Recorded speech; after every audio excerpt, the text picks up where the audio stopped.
Lai warns of Beijing Red Terror as Taiwan weighs safeguards. Taiwanese President Lai Ching-te called on the island's governing party on July 19 to unite against what he described as Communist China's Red Terror, warning that democratic Taiwan must never be turned into China's Taiwan.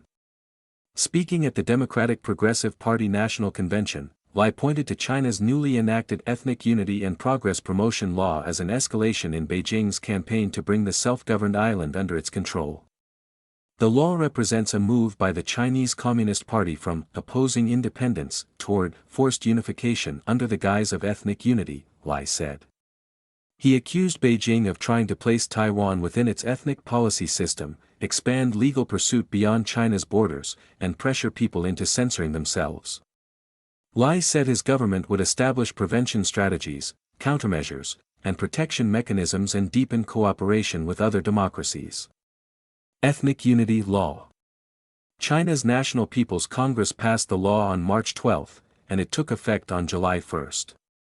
The full legal text places ethnic affairs policy under Chinese Communist Party leadership and directs government agencies, schools, media outlets, businesses, religious organizations, families, and internet platforms to promote a state-defined Chinese national identity. One provision instructs Chinese authorities to expand exchanges with Taiwan and strengthen Taiwanese people's sense of belonging to and identification with what the law calls the Chinese nation. It also calls for promoting the position that people on both sides of the Taiwan Strait belong to the same Chinese nation and are both Chinese. Article 63 states that organizations and individuals outside China may be held legally responsible for conduct directed against China that Beijing defines as damaging ethnic unity or creating ethnic division. The provision does not specify what penalties would apply or how Chinese authorities would enforce such claims in other countries. Taiwan's foreign ministry said the law attempts to use Chinese domestic legislation to exercise long-arm jurisdiction and transnational repression against people in Taiwan and other countries. The ministry also warned that its broadly worded restrictions could encourage self-censorship. Beijing and Taipei are technically still at war, as the Chinese Civil War never formally ended with a peace treaty or armistice.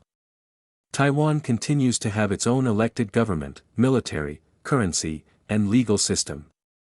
However, Beijing claims the island as part of China and has not ruled out using force to bring it under its control. Taiwan rejects Beijing's sovereignty claim. Legislative countermeasures. Lai did not specify the planned safeguards in his speech, but DPP lawmakers have proposed a three-part resolution outlining possible responses.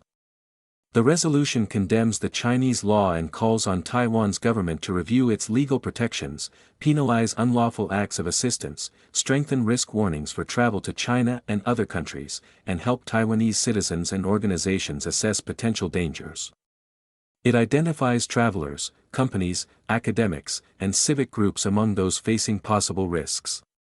It also calls for cooperation with like-minded countries against attempts by authoritarian governments to extend political control beyond their borders. Taiwan's executive yuan is the cabinet, and the legislative yuan is the national legislature.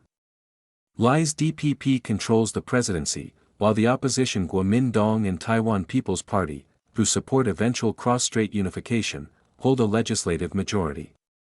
An initial attempt to place the resolution on the legislative agenda failed on July 3, when KMT and TPP lawmakers voted against the DPP caucus's motion, preventing discussion at that sitting. The same proposal was subsequently placed on the plenary agenda.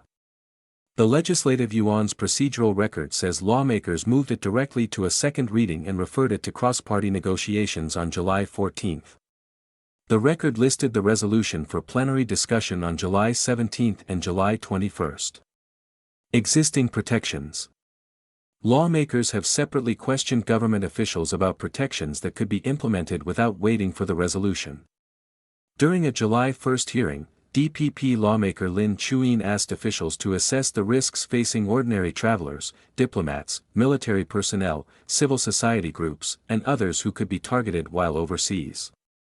Mainland Affairs Council Deputy Minister Shin Yucheng said his agency would work with the Foreign Ministry and Taiwan's overseas representative offices to assess risks in countries that have legal assistance or extradition arrangements with China, or close diplomatic ties to Beijing. The government could raise travel risk warnings where necessary, he said. Defense Minister Wellington Koo said military personnel posted abroad already received training in communications security, counter-surveillance, and risk assessment. Deputy Foreign Minister Chen Ming-chi said the Foreign Ministry would coordinate with foreign governments and other Taiwanese agencies to protect officials and ordinary citizens traveling overseas. In a separate July 6 hearing, National Security Bureau Director General Tsai Ming-yen said the Bureau was monitoring the CCP's actions relating to the new law and would increase public awareness of the national security risks during travel and other exchanges with China. The DPP resolution remains in cross-party negotiations, leaving lawmakers to decide whether to advance its proposed legal reviews, travel warnings, penalties, and overseas protections.